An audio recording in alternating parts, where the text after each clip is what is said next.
দেখো বন্ধুরা, এটা ক্যালিওস গাছ। একটা ক্যালিওস গাছটা মানে আমি এর আগেও অনেক রকম লাগিয়েছি, এটা একটু আলাদা আর পাতাগুলো বড় বড়। তার জন্য এটা আমি একটা ডাল এক জায়গা থেকে ছিঁড়ে এনে লাগিয়েছিলাম অনেক দিন আগেই।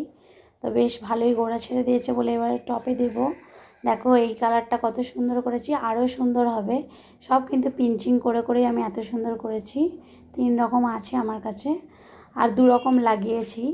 এখন একরকম লাগাচ্ছি, আর একটা লাগিয়েছি, ওটা পরে দেখাবো। তো চলো লাগিয়ে ফেলি গাছটাকে। পাতাগুলো হেবি সুন্দর, আর শীতকালে কিন্তু আরও দারুণ লাগে। এখন তো কালারটা তাও কেমন একটু ফ্যাকাশে হয়ে গেছে, শীতকালে কিন্তু খুব সুন্দর কালার হয়ে যায় গাছগুলোর।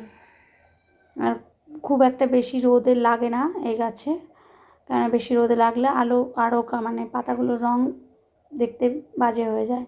বৃষ্টির টাইম বলে আমি এখন জল দিলাম না।